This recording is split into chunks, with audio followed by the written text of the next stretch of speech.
Bismillahirrahmanirrahim. Assalamualaikum warahmatullahi wabarakatuh. Waalaikumsalam warahmatullahi wabarakatuh. Sahabat-sahabat Nimha, pencari-pencari kebenaran,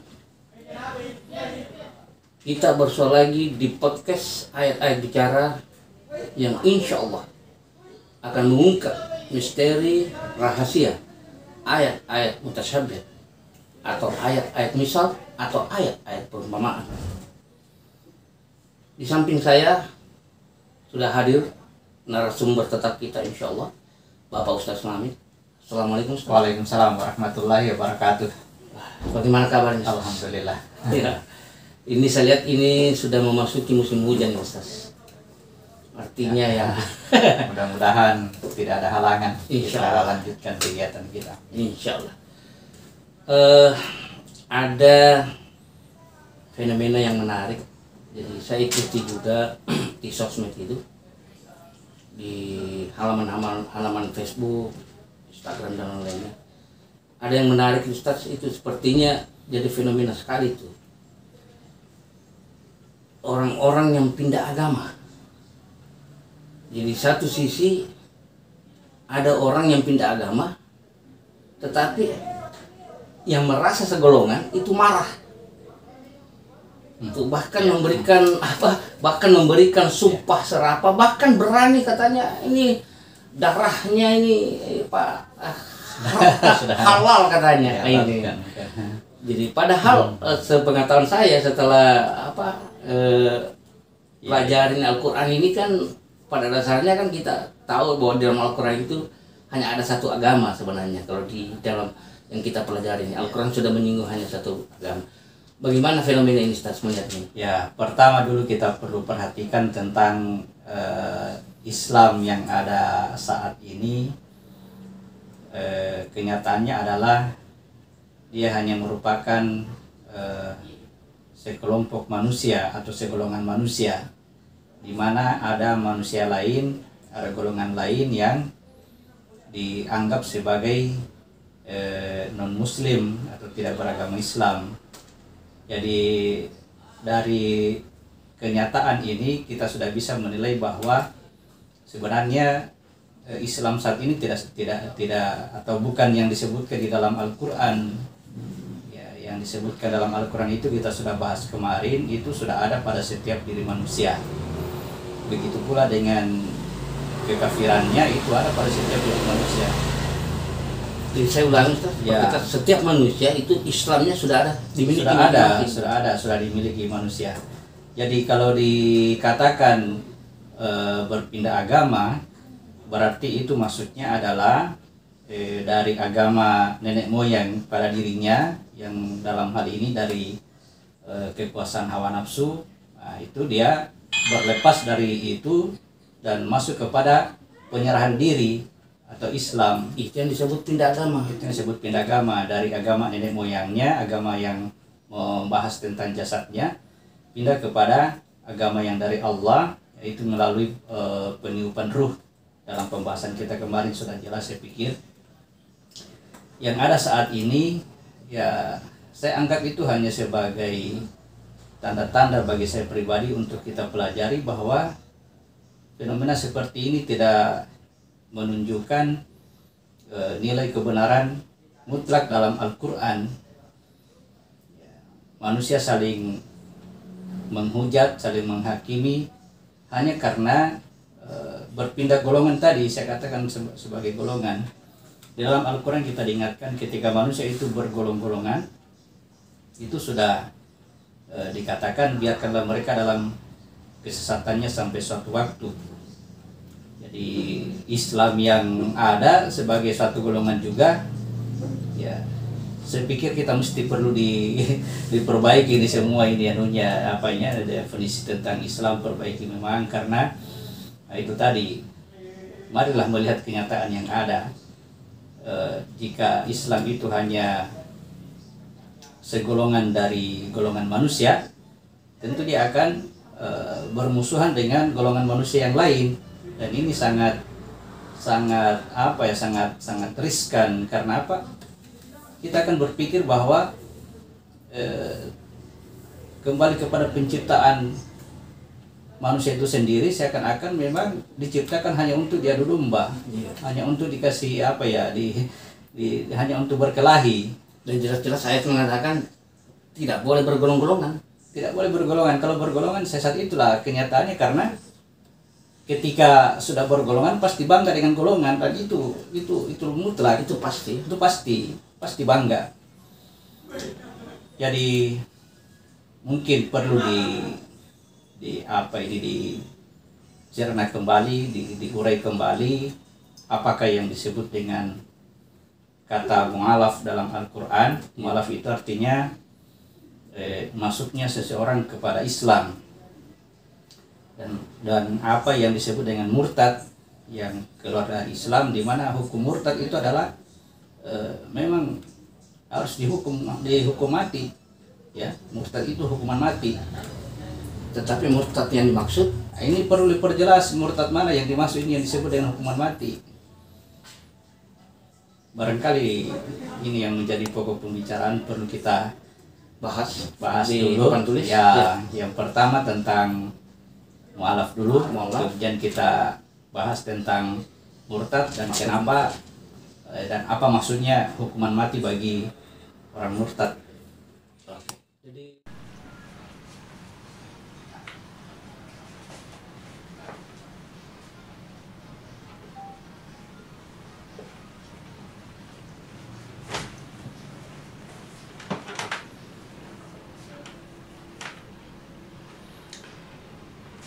baik, kita melihat dulu mu'alaf, masuknya seseorang itu ke dalam Islam.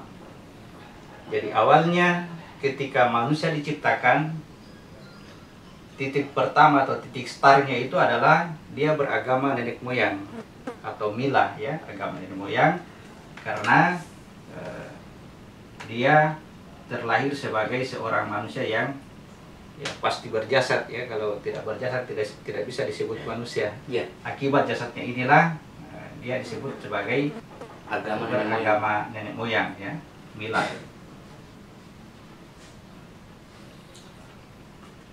Kemudian kita perhatikan bagaimana keadaannya ketika manusia itu berjasad. Kita harus baca surat 49 ayat 13. Saya tulis di sini, ya, dengan 49 ayat 13. ayat 13. Bismillahirrahmanirrahim. Wahai manusia, sungguh kami telah menciptakan kamu dari seorang laki-laki dan seorang perempuan. Kemudian kami jadikan kamu berbangsa-bangsa dan bersuku-suku agar kamu saling mengenal. Sungguh yang paling mulia di antara kamu di sisi Allah ialah orang yang paling bertakwa. Sungguh Allah Maha mengetahui, Maha teliti. Ya. Jadi manusia diciptakan dari laki-laki dan perempuan. Ini yang disebut laki-laki dan perempuan adalah penciptaan jasadnya yang disebut dengan milah. Ya. Dari penciptaan jasad inilah menjadikan manusia itu beraneka ragam. Disebutkan di situ bersuku-suku dan berbangsa-bangsa. Jadi kata bersuku-suku dan berbangsa-bangsa tidak seperti yang kita pahami sekarang sebagai suku-suku yang ada di Indonesia atau bangsa-bangsa yang ada di dunia. Oh, bukan begitu, ya? Bukan, melainkan dia, ya, yang pertama perhatikan bentuk wajah. Ya. Nah, ini bentuk wajah, tidak ada seorang manusia pun yang sama dengan atau ada dua orang manusia yang sama wajahnya, meskipun kembar pasti ada perbedaannya. Iya. Nah, itu yang disebut dengan bersuku-suku dan berbangsa-bangsa. Pertama bentuk wajah, kemudian kelebihan dan kekurangannya masing-masing. Ya. Ada dengan jasadnya ini diberikan kelebihan yang luar biasa, kemampuan yang luar biasa. Ada juga yang diberikan kekurangan, ya, masing-masing punya kelebihan, masing-masing punya kekurangan. Tujuannya semula penciptanya ini adalah agar yang memiliki kelebihan itu bisa menutupi kekurangan orang lain dengan kelebihan itu. Iya. Ya. Artinya masing-masing manusia punya kekurangan, tetapi karena ada orang lain yang punya kelebihan, sehingga terjadilah saling membutuhkan. Ya. Meskipun tadi punya kelebihan yang banyak, tapi pasti ada kekurangannya. Di mana kekurangannya itu akan ditutupi oleh kelebihan dimiliki oleh orang lain. Nah, disitulah disebutkan di situ saling kenal mengenal, ta'arafu, agar saling berhubungan antara satu dengan lain. Namun dalam kondisi dia berjasad ini ada kekuatan hawa nafsu yang menggerogoti diri manusia. Nah, itu yang disebut kekuatan hawa nafsu tadilah yang menjadikan dia berada pada agama nenek moyang, menjadikan dia bersuku-suku, berbangsa-bangsa. Akhirnya dengan kelebihan dan kekurangan ini biasanya mereka saling iri satu sama lain. Saling iri, saling dengki. Tidak menggunakan tidak menggunakan kelebihan itu sebagai fasilitas untuk bisa berinteraksi dengan orang lain. Justru dijadikan sebagai kebanggaan. Nah, yang satu bangga, yang lain iri. Nah, inilah yang sangat mudah menjadikan manusia itu untuk saling berselisih, bertengkar, berkelahi, akhirnya saling bunuh. Nah, untunglah ada yang namanya agama dari Allah yang disebut dengan Islam, yang mengatur keragaman ini. Ya.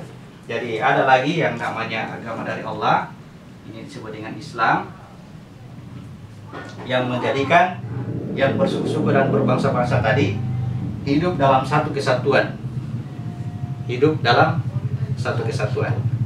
Nah, seorang manusia yang melihat dirinya satu diri atau satu kesatuan dengan seluruh manusia, itu yang disebut dengan mu'alaf.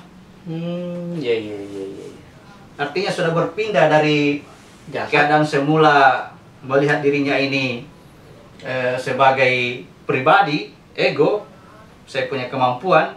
Misalnya ketika dia memperhatikan bahwa ternyata seluruh manusia ini perlu disatukan, satu diri, nah itu yang disebut dengan dia sudah mulai berpegang kepada Islam. Ya, sudah mu'alaf ya.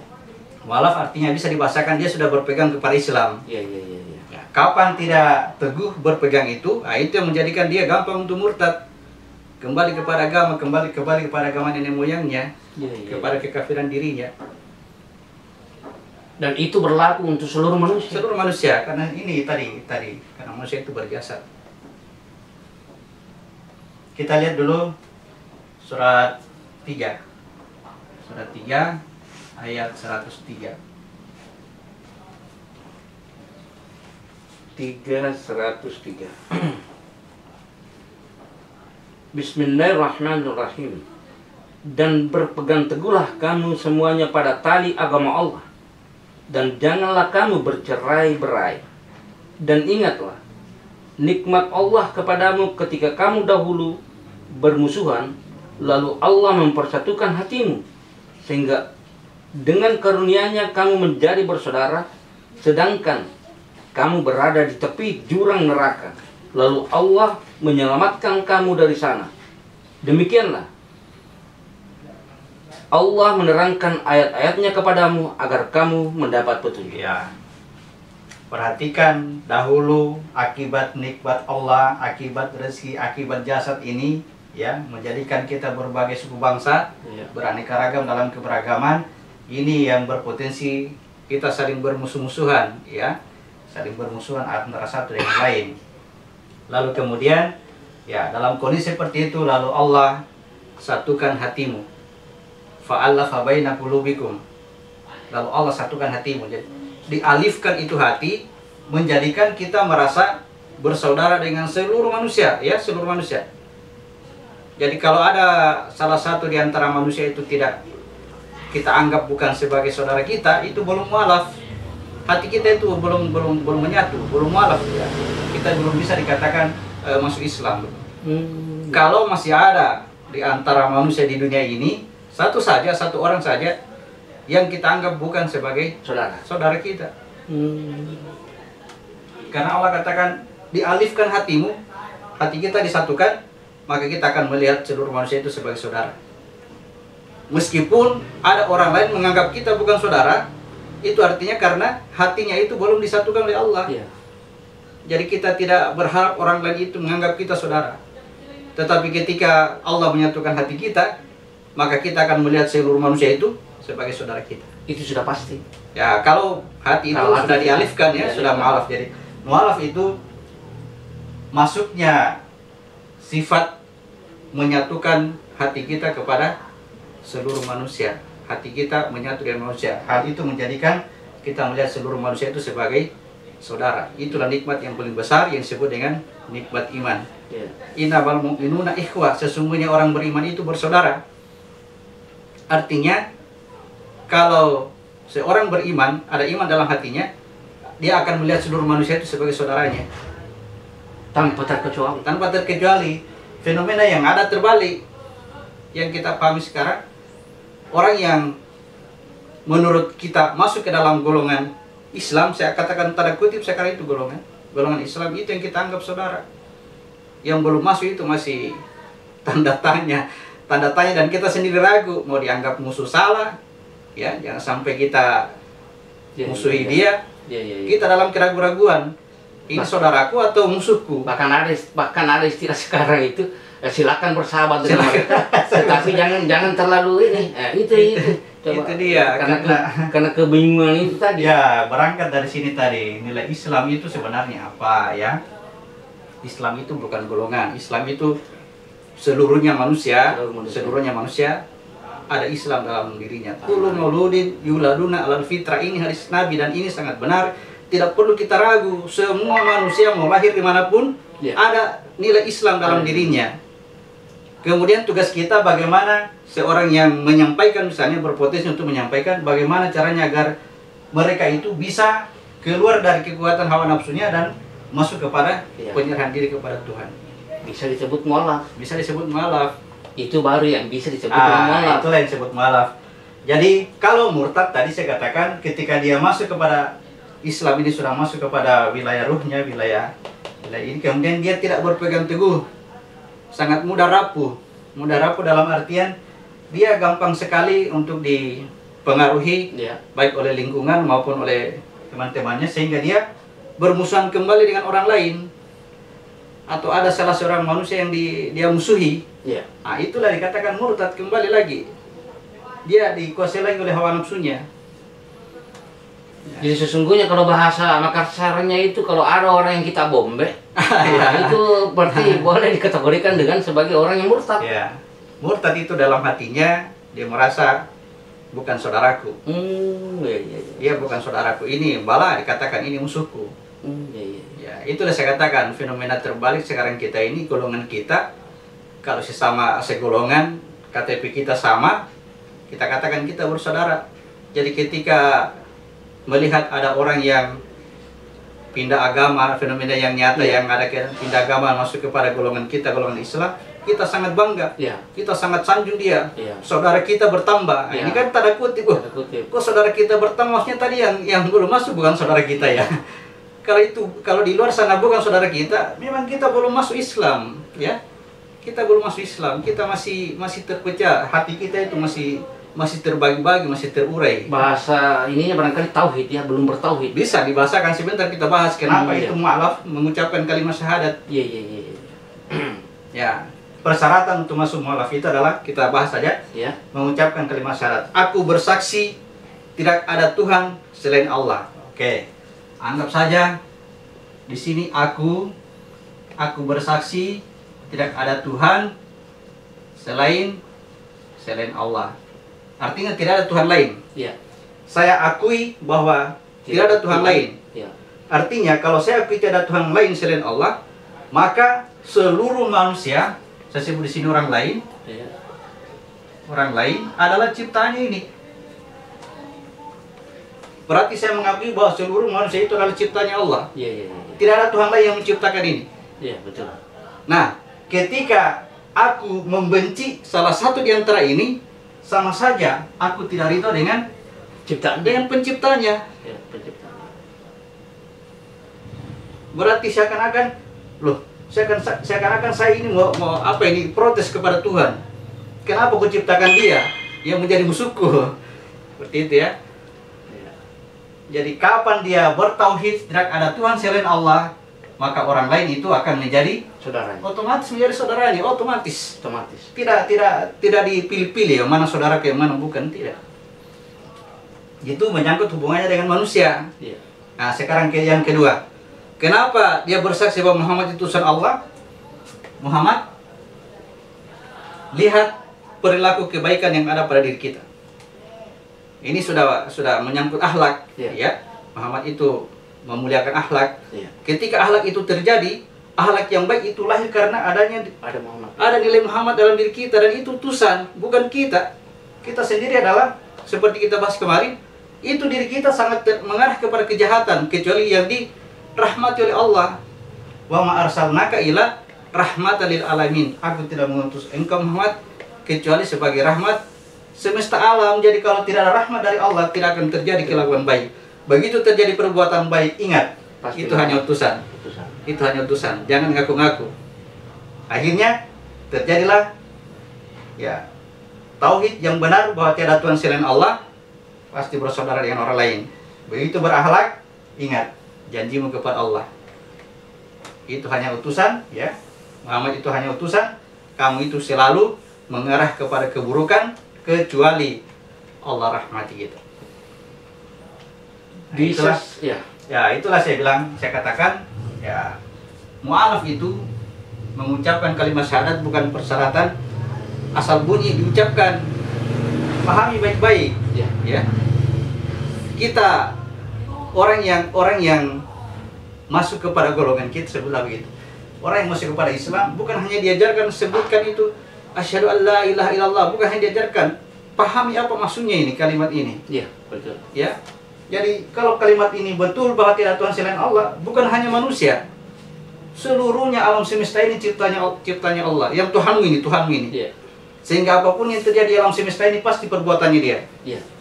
Kalau perbuatannya dia, pasti kau rida karena kau akui bahwa dia Tuhan satu-satunya, tiada Tuhan lain yang menciptakan itu apa-apa yang kita lihat di sana. Sehingga ya bukan hanya manusia tapi memang seluruh alam kita akan ridho dengan apa yang Allah perbuat.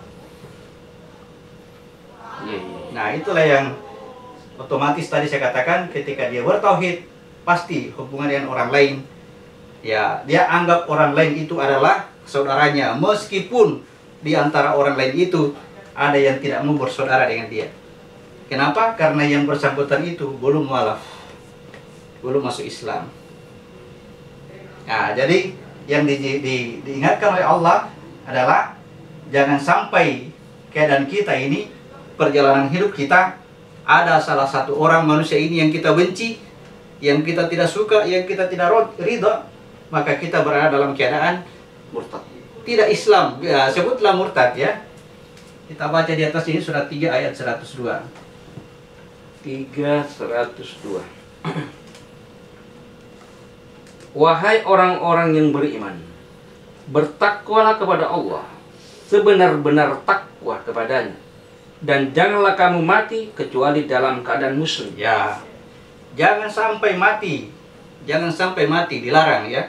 Jangan kamu mati kecuali dalam keadaan muslim. Muslim berarti sudah tauhidnya sudah benar. Jangan sampai mati dalam keadaan ada orang lain yang kita tidak suka, ada orang lain yang kita tidak ridho, bahkan dalam kondisi kita tidak ridho dengan alam semesta.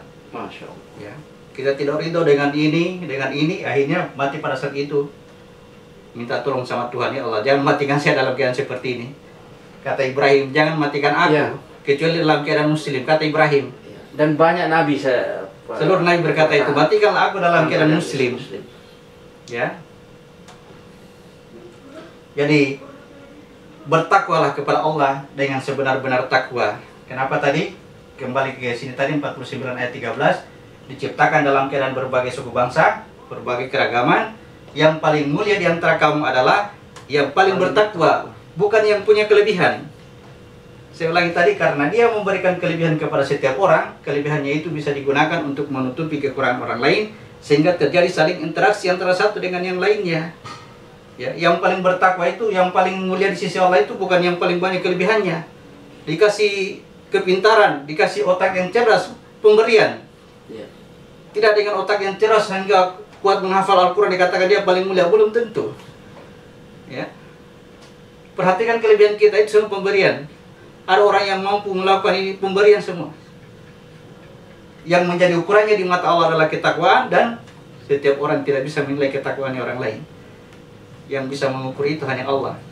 Ketakwaan orang lain tidak bisa diukur oleh orang lain. Oleh manusia. Itu yang penting. Orang lain ya. Penting. Harus digarisbawahi itu, karena ya jangan sampai kita mengukur orang ya, dalam keadaannya kita lihat begini-begini, tidak bisa dilihat. Tidak bisa. Karena ketakwaannya itu ya Allah yang plan dia, Allah yang pimpin dia, Allah yang komandoi dia. Apapun yang terjadi, perhatikanlah selalu diri kita. Ya, hendaklah setiap diri itu memperhatikan dirinya, memperhatikan apa yang akan dibawanya untuk esok hari pada hari kiamat nanti. Jadi inilah mungkin yang perlu mudah-mudahan tadi bisa dipahami ya. Mu'alaf, murtad yang sebenarnya adalah seperti ini, yaitu ketika kita ya berhasil menguasai hawa nafsu. Ya, artinya barang siapa yang menguasai hawa nafsunya dan mampu mengendalikan hawa nafsunya, dijamin surga. Itulah perang yang paling besar, adalah perang melawan hawa nafsu ini. Jika berhasil, berarti kita akan masuk kepada Islam atau penyerahan diri. Kalau kita berserah diri kepada Allah, maka diri kita ini kita serahkan kepada Allah. Artinya Allah membimbing kita dengan asmanya. Allah mengajarkan kita bagaimana mengaplikasikan asma itu. Selama kita mengaplikasikan asma itu tanpa ada pengakuan tauhid ini, Muhammad ini, tanpa ada pengakuan, maka kita sudah menyerahkan diri kepada Allah. Itulah pada ujungnya yang paling tinggi, itu yang disebut dengan Muslim. Dan yang menarik ini Ustaz, saya tadi dijelaskan bahwa perilaku yang diinginkan Tuhan, siapapun itu, kan yang terpuji ini kan Muhammad. Ya, Muhammad terpuji. Berarti nilai manusia, seluruh manusia itu ada nilai Muhammad dalam dirinya. Ya, dari sini. Dari diri yang satu keluar aku, inilah nilai Muhammad. Itulah dirinya sebenarnya. Yang seluruhnya manusia. Inilah nilai manusia itu yang menjadikan diri disebut manusia karena ini. Karena akunya ini yang tidak dimiliki oleh makhluk yang lain, ya. Ini dirinya ini, kepadanya ini diajarkan asma. Ketika diajarkan asma, malaikat tidak diajarkan kepadanya. Ketika asma itu dinyatakan ke muka bumi, ini karena sudah banyak hijabnya, dihijab oleh cahaya, dihijab oleh lapisan kaca atau lapisan air, ya, dihijab oleh tanah. Nah, ini hijab terlalu tebal sehingga aku tadi Muhammad dicaplok sebagai nama dari agama nenek moyangnya, nama yang diberikan oleh orang tuanya, atau nama dirinya. Dan sudah mulailah dia mengaku karena kekuasaannya tadi hawa nafsu, digerogoti oleh hawa nafsu. Jadi orang yang mengatakan Muhammad itu adalah utusannya, berarti dia sudah berserah diri, sudah Muslim. Dia sudah pindah agama. Yang sekali ini tidak berarti bahwa asal bunyi, asal ngomong. Bukan omongannya. Ini teraplikasi dalam bentuk perbuatan, perilaku. Af'alnya Tuhan, tugas-tugas perbuatannya Tuhan. Kalau hanya ucapan belum. Jadi siapapun manusia yang betul-betul sudah bertauhid, artinya sudah masuk ke dalam mu'alaf, pandangannya pasti bahwa seluruh manusia itu adalah saudaranya. Iya. Kalau dia menganggap seluruh manusia saudaranya, berarti dia orang beriman. Kalau dia menganggap seluruh manusia itu adalah Islam, berarti dia satu diri, berarti dia Muslim. Iya. Artinya dia sudah satu diri, berarti Muslim. Bersaudara, berarti beriman. Iya. Wilayah bersaudara, wilayahnya Ruh, wilayahnya Isa. Wilayah satu diri adalah wilayahnya Muhammad. Karena Muhammad mengatakan seorang Muslim dengan Muslim lainnya bagaikan satu diri. Inilah yang dimaksud ayat dilarang bergolong-golongan. Itu dia, kalau kapan bergolongan berarti melepaskan diri dari itu dalam kondisi berkelompok-kelompok seperti ini bisa dalam apa istilahnya ini, dalam kehidupan dunia, kehidupan di bumi ini, adanya berbagai macam keragaman suku bangsa, tidak ada masalah di berkelompok, yang penting dipimpin oleh Islam. Betul. Harus dipimpin oleh Islam. Realitanya pasti dia berkelompok.